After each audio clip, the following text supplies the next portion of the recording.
Fait que ce matin, on va se garder un petit peu de temps à la fin pour la Sainte Seine, qu'on va prendre ensemble.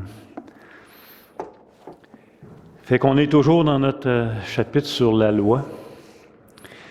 Fait qu'on peut prendre notre 1689. À la page 54, on va relire le paragraphe 1 qu'on a vu la semaine passée. Donc, chapitre 19, la loi de Dieu. Dieu a donné à Adam une loi d'obéissance universelle écrite en son cœur et un commandement particulier de ne point manger du fruit de l'arbre de la connaissance du bien et du mal. Par cela, il l'obligeait, lui et toute sa postérité, à une obéissance personnelle, totale, et rigoureuse et perpétuelle. Il lui promit la vie s'il l'accomplissait, et le menaça de mort s'il y contrevenait. Il lui avait accordé la force et la capacité nécessaires pour l'observer. Donc, c'est ce qu'on avait vu la semaine passée, c'est sûr, il y a 2 semaines en passant, pardon. Merci aussi à M. Olivier la semaine passée qui a pris la relève avec un sujet très intéressant. Fait que merci Olivier. Est-ce que vous avez appris les 10 commandements par cœur? Oh, Madame Simon, on vous écoute. Il y en a 4 pour Dieu, 6 pour nous autres. Le premier, c'est je t'ai sorti du pays d'Israël, du pays d'Égypte. Tu n'auras pas d'autre Dieu devant ma face que moi. Tu ne prendras pas le nom de Dieu en vain. Tu respecteras le sabbat. Donc, pour nous autres maintenant. Père et mère, tu honoreras.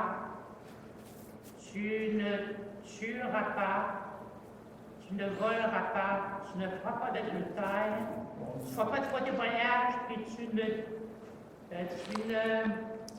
convoiteras pas les biens des autres. Bravo, Madame Simon.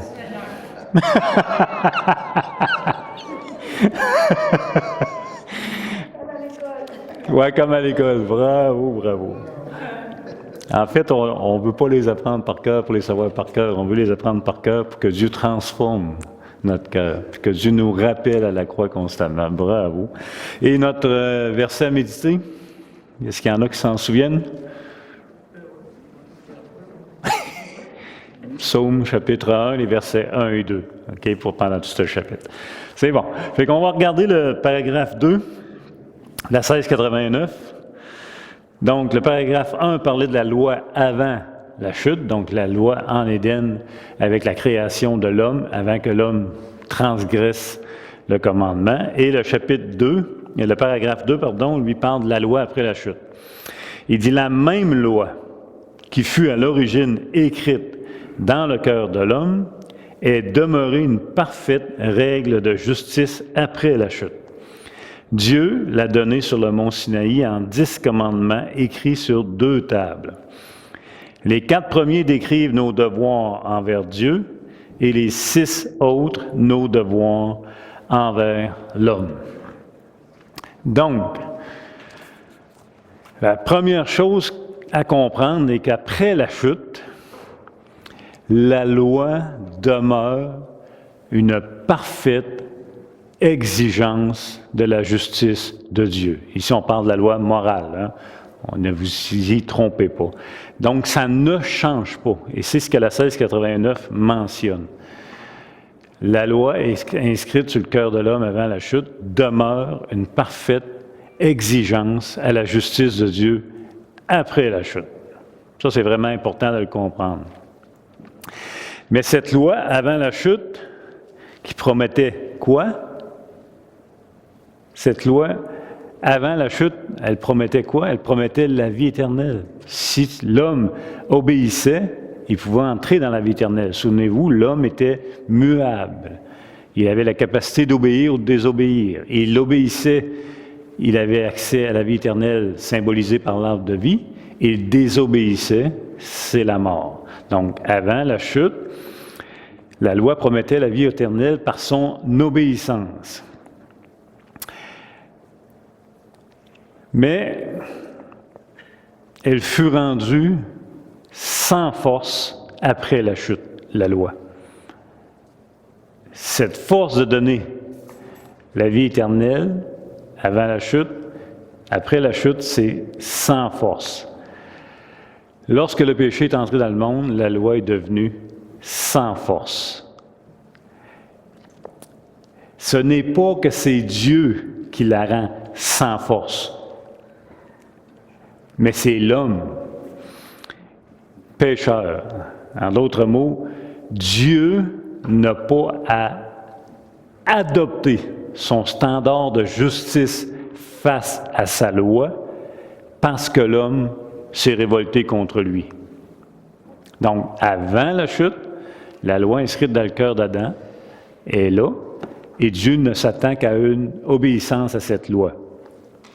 Après la chute, la loi ne peut plus donner accès à l'arbre de vie, si vous voulez, ne peut plus donner la vie éternelle parce que l'homme l'a rendu sans force en devenant pécheur. Dans son état de péché, la loi n'a plus cette force pour l'homme, n'a plus cette capacité pour l'homme.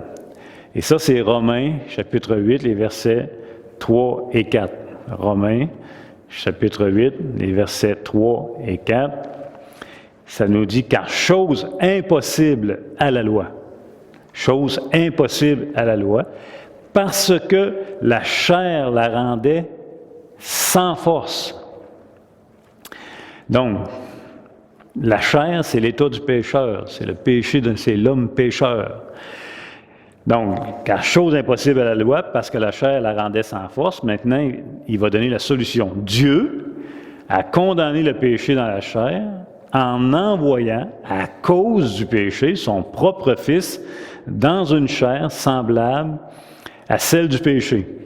Et cela afin que la justice de la loi soit accomplie en nous qui marchons non selon la chair, mais selon l'Esprit.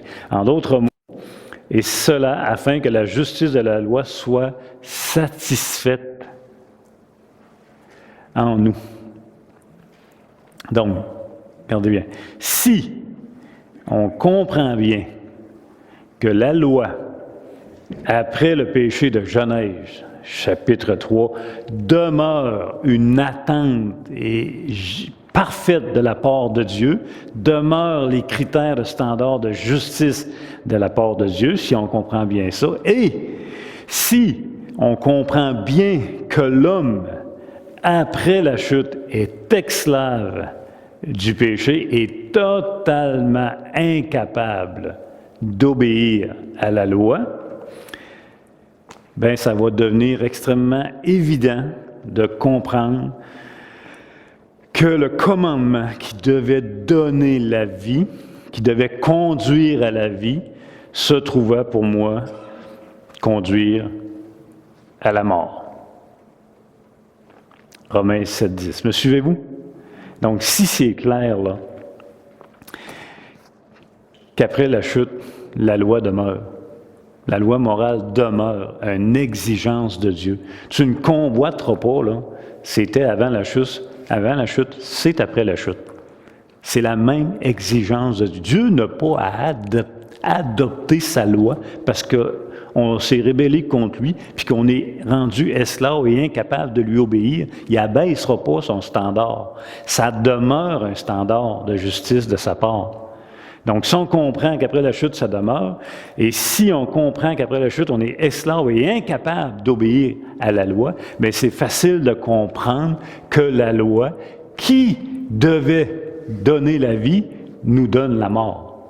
Parce qu'elle ne fait que révéler notre incapacité à lui obéir et ne fait que nous condamner. Et c'est pour ça qu'on l'appelle le ministère de la mort. Mais c'est pas que la loi n'est pas bonne. La loi est bonne, parfaite. Donc, à quel endroit a commencé ce ministère de la mort? Bien, ça a commencé dans le Jardin d'Éden. Ça a commencé dans le Jardin d'Éden et avec qui? avec le premier homme, Adam. Donc, lorsque Adam a transgressé l'ordre de ne pas manger l'arbre de connaissance du bien et du mal, bien, le ministère de la mort a débuté. C'était une loi positive qu'on avait vue il y a 2 semaines. Mais rappelez-vous, lorsqu'Adam a transgressé l'ordre de ne pas manger l'arbre de la connaissance du mal et du bien, bien, il a tout simplement mis en lumière qu'il ne vivait pas de toute parole, qui sort de la bouche de l'Éternel. Donc, en transgressant ce commandement positif, Adam a aussi transgressé la loi morale. Tu n'auras pas d'autre Dieu devant ma face. Il a transgressé plein de choses, à le fond. Il a transgressé la loi morale inscrite dans son cœur. Donc, ça, c'est important de comprendre ce bout-là. C'est vraiment important de le comprendre. Donc, la 1689 dit que la loi inscrite dans le cœur de l'homme, à sa création, bien, la loi inscrite dans le cœur d'Adam, avant la chute, bien, Dieu l'a donné en 10 commandements sur le mont Sinaï, inscrites sur 2 tables de pierre. Ça aussi, c'est important, parce que c'est pas nouveau, les 10 commandements sur des tables de pierre. C'est pas nouveau. C'est pas une nouveauté dans les Écritures. Ça existait en Éden, ça existe sur le cœur de l'homme, inscrit sur le cœur de l'homme.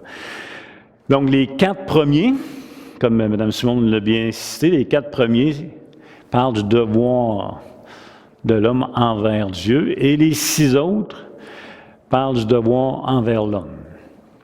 Maintenant, vous avez peut-être comme image, souvent vous allez lire, ou on le dit souvent comme ça, 2 tables de pierre. Bon, sur une table, il y avait les 4 premiers commandements. Sur la deuxième table, les 6 autres commandements. En d'autres mots, sur une table, les commandements de notre devoir envers Dieu. Sur l'autre table de pierre, les commandements du devoir envers l'homme. Ça se peut que ce soit ça. Mais c'est vraiment pas certain que ce soit ça.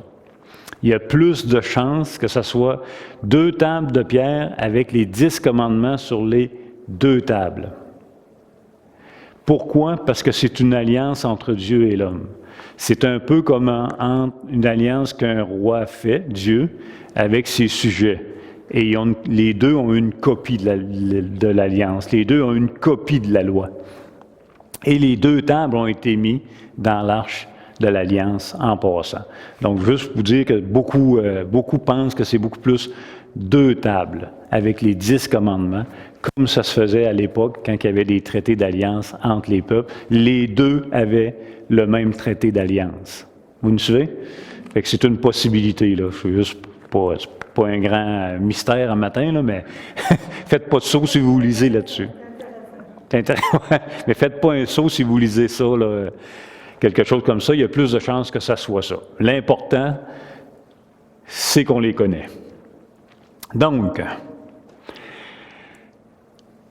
c'est pour cette raison-là que l'on dit que l'alliance mosaïque est une republication de l'alliance avec Adam, est un rappel de l'alliance que Dieu a faite avec Adam en Éden.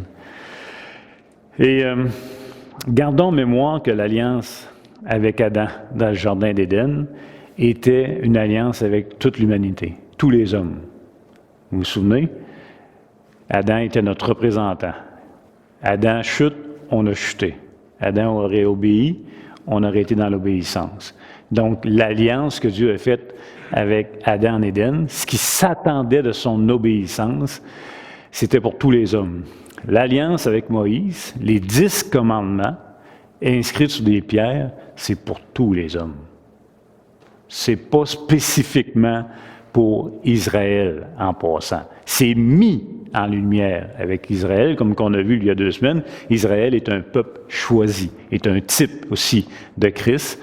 Donc, c'est mis en lumière avec Israël, mais c'est pour tous les hommes. La loi morale gravée sur des pierres est pour tous les hommes. Donc, encore une fois, on peut y voir au moins 3 buts Minimum 3 objectifs, 3 buts de cette loi gravée sur des pierres. Est-ce que vous pouvez m'en nommer un, au moins? Peut-être le plus facile, c'est que ça réaffirme la permanence de cette loi pour tous les hommes, gravée sur une pierre, gravée par le doigt de Dieu en plus. C'est les seuls qui ont été gravés par le doigt de Dieu sur des pierres, donc ça nous rappelle que c'est permanent. Ça réaffirme aussi la condamnation de l'homme. Ça réaffirme le ministère de la mort. Et ça réaffirme clairement l'objectivité, en tout cas, clairement la loi morale. C'est quoi la loi morale qu'on doit s'attendre? Dieu nous la donne objectivement. Ça, c'est clair. En d'autres mots, on est tous capables de définir nous-mêmes ce que nous trouvons bien et mal. Mais depuis que Dieu l'a inscrite sur des pierres lui-même, il n'y a aucun homme sur la planète qui ne peut pas connaître cette loi, objectivement. C'est réglé. Il n'y a plus de « moi, je pense ». Bien, pour moi, ça, c'est pas si pire, ou pour moi, ça, c'est bon. Ça n'existe plus. En mettant la loi sur des pierres, en les mettant clair et objectivement, chaque être humain a cette connaissance exacte, précise de ce que Dieu s'attend de sa créature envers lui et de sa créature envers ses pairs. Personne d'excusable. Et ça vient, vous vous souvenez, on avait vu ça aussi il y a 2 semaines, on a tout inscrit dans notre cœur, même les non-croyants font naturellement ce que la loi prescrit, mais on a tout, c'est tout dans notre cœur, mais c'est brouillé, c'est affecté par le péché. Mais en les mettant sur des tables de pierre, ça vient clouer le cercueil. Si tu n'étais pas sûr c'était quoi, voici. Là, c'est pas clair comme on dit ça, en tout cas. C'est noir, c'est pas noir sur blanc, je ne sais pas comment c'était, mais c'est sur de la roche. C'est écrit sur de la roche, c'est clair, et c'est mis dans l'Arche de l'Alliance comme étant le cœur de Dieu. Et ça rappelle à toute créature qu'il y a un législateur et juge. Il a donné sa loi, il va juger par sa loi. Aucun être humain va y échapper. Donc, grosso modo, les 10 commandements avec Moïse, c'est un rappel de l'alliance des œuvres en Éden. Matthieu 22, 37, 40. Matthieu 22, les versets 37 à 40. Jésus va résumer les 10 commandements. Il va dire, tu aimeras le Seigneur ton Dieu de tout ton cœur, de toute ton âme et de toute ta pensée, et tu aimeras ton prochain comme toi-même. De ces 2 commandements dépendent toute la loi et les prophètes.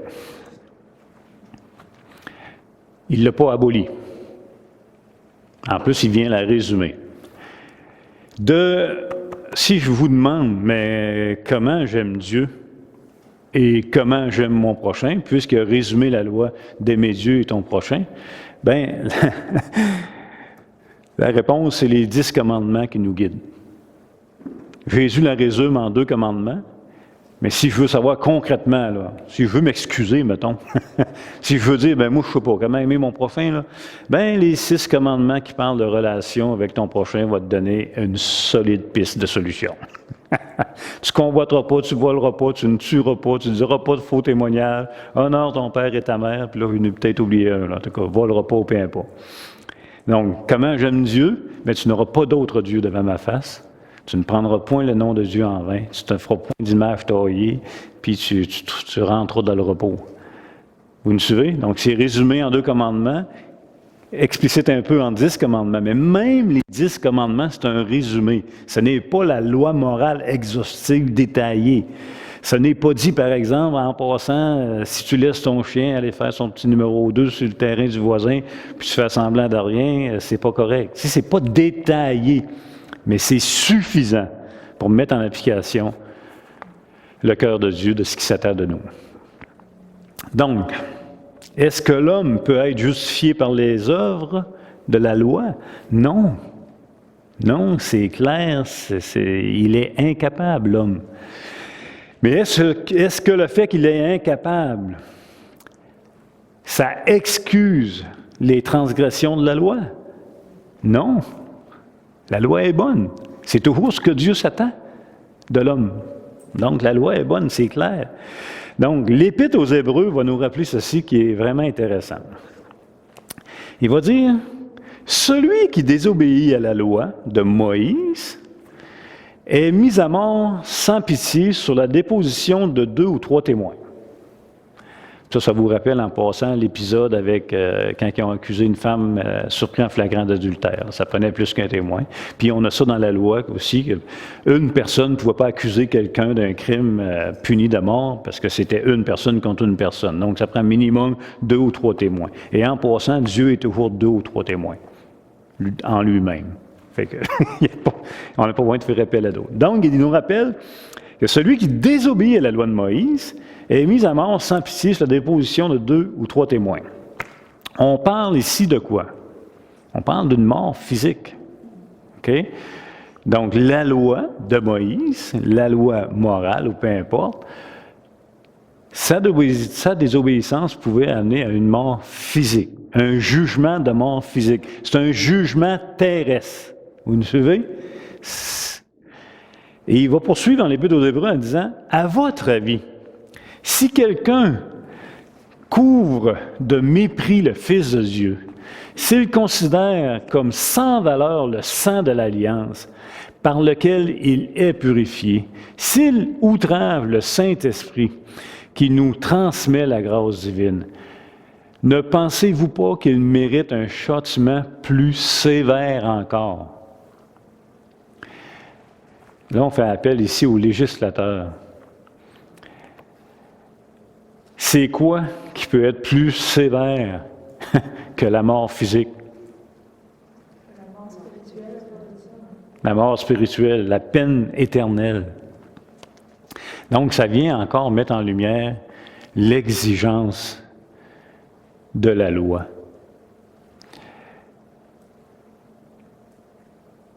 Christ, il l'a accompli parfaitement, la loi. Donc, celui qui méprise le Fils de Dieu avec son œuvre, bien, il va subir un châtiment plus sévère que la mort physique. Et c'est l'image qui nous est donnée dans l'Épître aux Hébreux. Donc, le premier et le deuxième Adam, donc le premier, Adam en Éden, et le deuxième Adam, Jésus-Christ, sont nés sous la loi.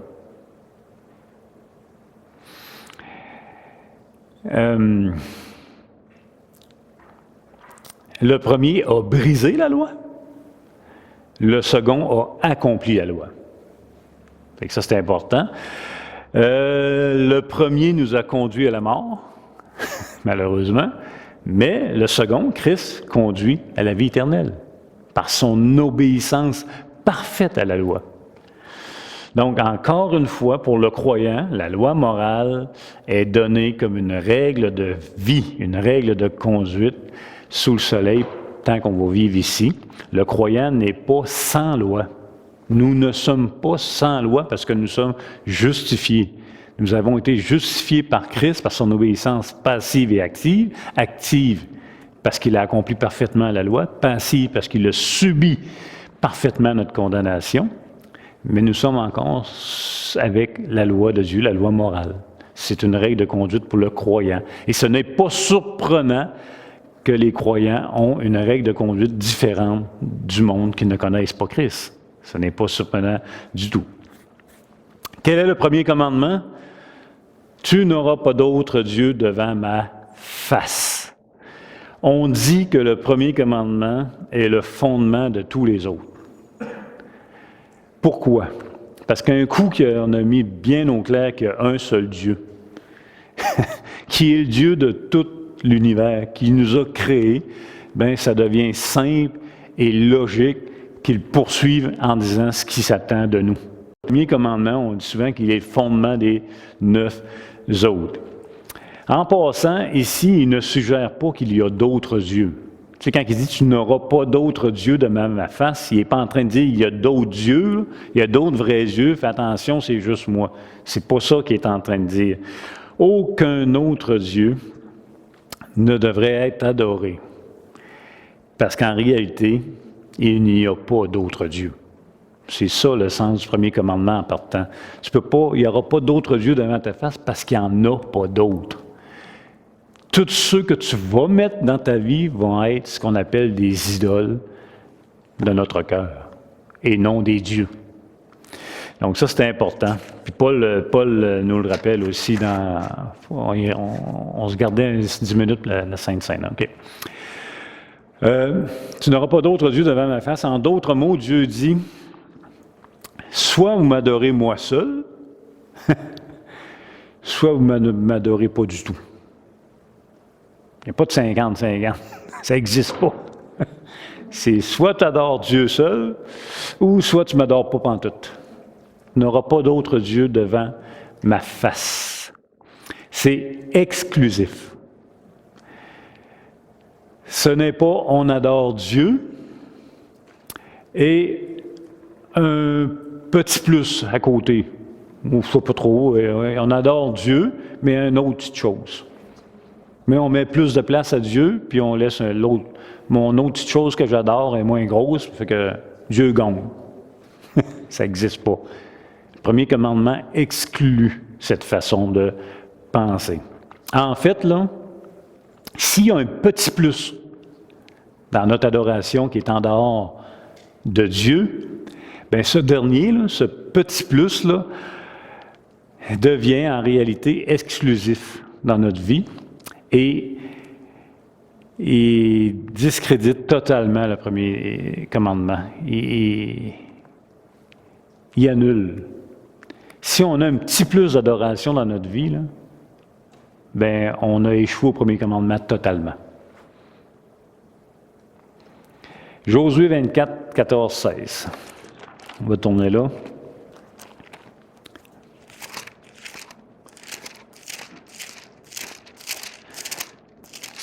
Josué 24, 14 à 16. Maintenant, craignez l'Éternel et servez-le avec intégrité et fidélité. Faites disparaître les dieux qu'ont servi vos pères de l'autre côté du fleuve et en Égypte et servez l'Éternel. Et si vous ne trouvez pas bon de servir l'Éternel, choisissez aujourd'hui qui vous voulez servir. Ou les dieux que servaient vos pères au-delà du fleuve, ou les dieux des Amoréens dans le pays dans lequel vous habitez. Moi et ma famille et ma maison, nous servirons l'Éternel. Le peuple répondit et dit, loin de nous la pensée d'abandonner l'Éternel et de servir d'autres dieux. Élie a dit la même chose. Élie a dit, si le Seigneur est Dieu, suivez-le. Après ça, il va dire, mais si c'est Baal, alors suivez Baal. Il n'a pas dit suivez les deux. Il n'a pas dit suivez plus Dieu puis un petit peu Baal. Prenez-en pas mal de Dieu, mais prenez ce qui est bon de Baal. Jésus va dire la même chose. Nul ne peut servir deux maîtres, car ou il haïra l'un et aimera l'autre, ou il s'attachera à l'un et méprisera l'autre. Vous ne pouvez servir Dieu et Mammon. Puis là, je vais finir avec Kevin de Young, que je vous conseille. Je vais vous lire de quoi à la page 37, que je trouvais bien intéressant. Il dit, « L'erreur du peuple de Dieu a toujours résidé dans ce petit « et ». Dieu est. Il dit, « Le Seigneur est suffisant, mais nous voulons le Seigneur et Baal, par exemple. Le Seigneur est Astarté. Le Seigneur est l'argent. Le Seigneur est la gloire des hommes. Le Seigneur est la plus belle maison pour quand c'est une mauvaise compréhension. Vous me suivez? Il dit, nous sommes plutôt heureux d'avoir Dieu dans nos vies du moment qu'il ne s'y immisce que dans certains domaines. Nous voulons tous un Dieu sorti tout droit du jeu trivial poursuite, ça c'est quelques arpents de piège, c'est-à-dire une divinité maîtrisable pour parfaire nos vies et en remplir une pointe de tarte. Je trouvais quand même ça bon. Donc, le premier commandement, on aura la chance d'y revenir un petit peu au premier commandement, parce que je me disais, tout en parlant de la loi, on pourrait parler un petit peu des résumés de chaque commandement. Donc, le premier commandement, tu n'auras pas d'autres yeux devant ma face. Ne vous y trompez pas, ça ne veut pas dire de ne pas avoir une statuette dans la maison, là. Puis de ne pas te mettre à genoux devant une statuette, là. On n'est pas là du tout, là. Tu n'auras pas d'autres yeux devant ma face. Et en passant, pourquoi devant ma face? Pourquoi il dit devant ma face? Je termine avec ça, on va prendre la Sainte Seine.